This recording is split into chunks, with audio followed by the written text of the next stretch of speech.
Olá, queridas, tudo bem com vocês?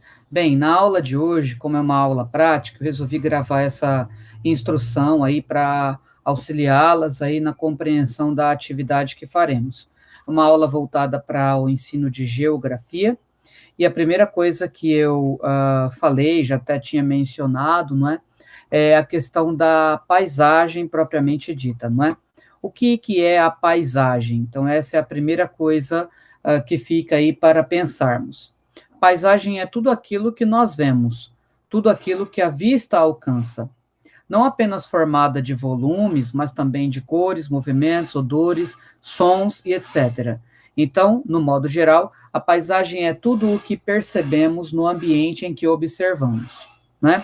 A paisagem ela pode ser, com certeza, alterada, tanto por questões naturais, como por questões também humanas, né?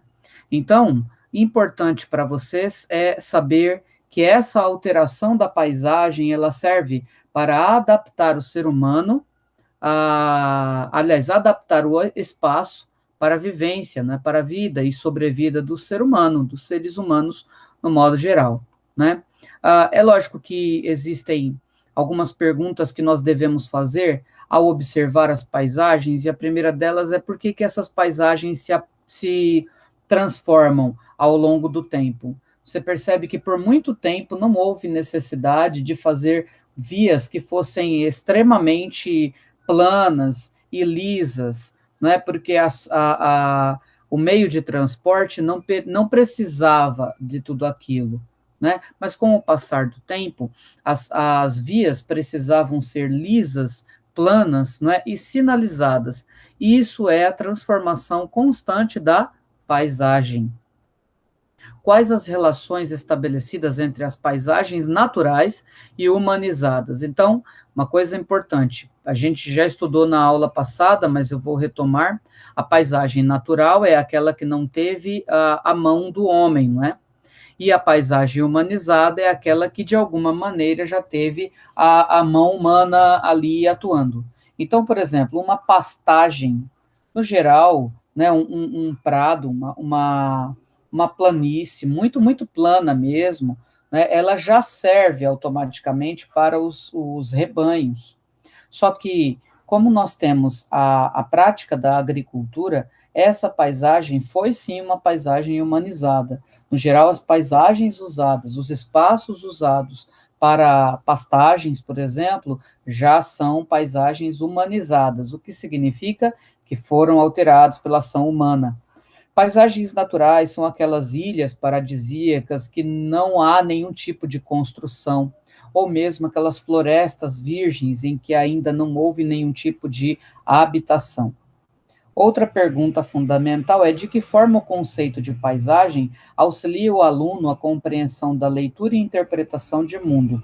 Muito bem, então, se nós sabemos que a paisagem é tudo aquilo que a nossa vista enxerga, né? Falar sobre isso com o seu aluno significa chamar a atenção para que ele preste atenção mesmo nos detalhes, né? Tanto nos detalhes de som, quanto nos detalhes de cheiros, né? Talvez você não perceba a poluição de um rio de modo visível, mas você pode perceber a poluição desse rio de modo olfativo, né? Então, todos os elementos que compõem a paisagem servem para que você chame a atenção dos seus alunos, para que eles entendam que se houve ou não alteração dessa paisagem, né?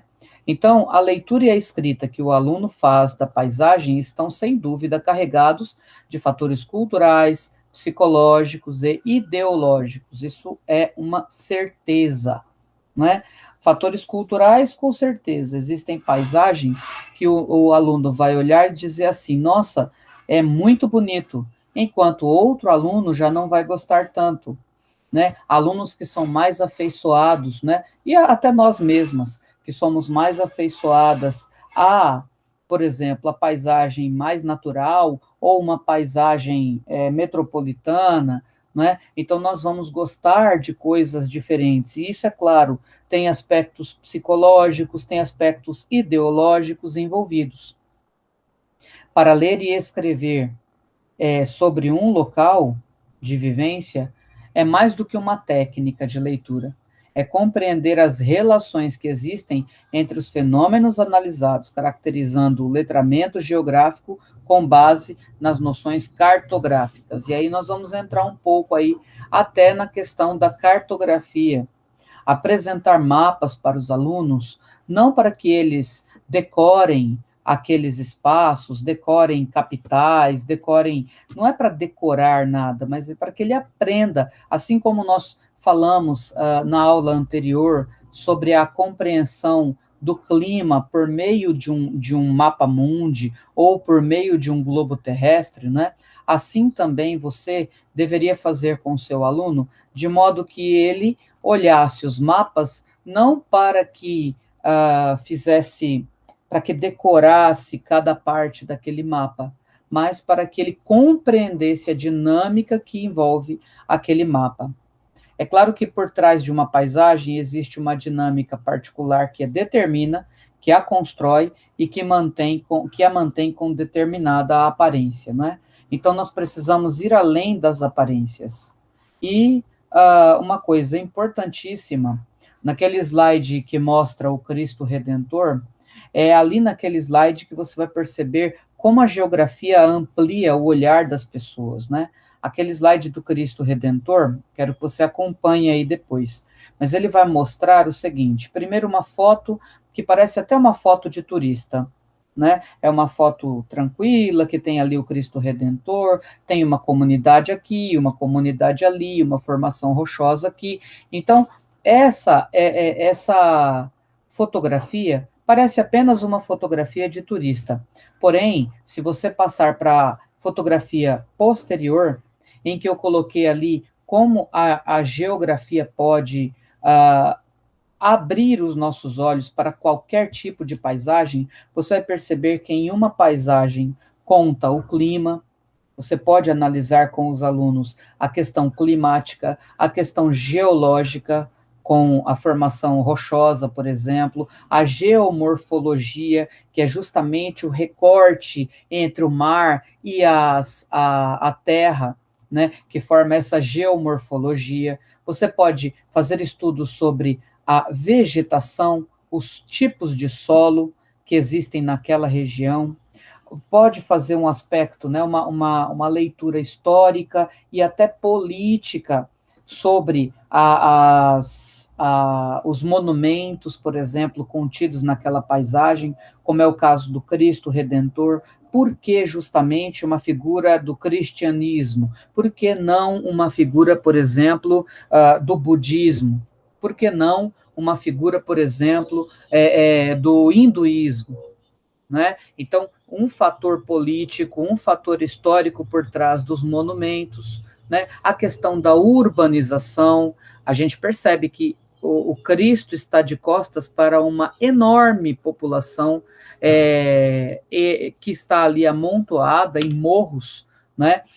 Que são cada dia mais assim violentados em seus direitos, desde moradia, educação, saúde, etc., né? Segurança, principalmente. Então, as questões de urbanização que envolvem essa paisagem. Então, daí nós percebemos o quanto todos esses fatores, juntos e separados podem influenciar na leitura de uma paisagem pelo aluno e por você também, com certeza, né? A proposta do exercício de hoje, né, é para que você faça justamente esta observação. Você vai perceber a primeira foto, então vocês vão se guiar sempre da esquerda para a direita e de cima para baixo, tá certo? Para fazer a descrição, eu quero que você observe essa sequência de imagens e eu quero que você descreva tanto a paisagem quanto também a passagem, ou seja, o efeito. Quais são os efeitos da passagem do tempo sobre essa paisagem?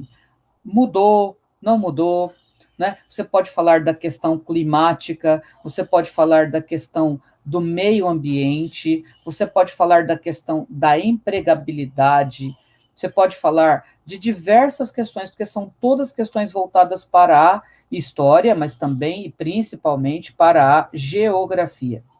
Tá certo? Eu quero essa descrição de paisagem que vocês podem fazer quadro a quadro ou a cada 3 quadros, não tem problema. Desde que você aborde temas como urbanização, clima, meio ambiente, economia, que são temas importantíssimos que fazem parte mesmo do estudo da geografia e do estudo da geografia aplicada à paisagem. Tudo bem? Espero que vocês, então, tenham boa atividade e aquele abraço para vocês. Tudo de bom. Qualquer coisa já sabem, podem contar comigo durante o horário de aula, podem contar comigo ou no chat ou no WhatsApp. Aquele abraço para vocês. Tchau, tchau. Valeu.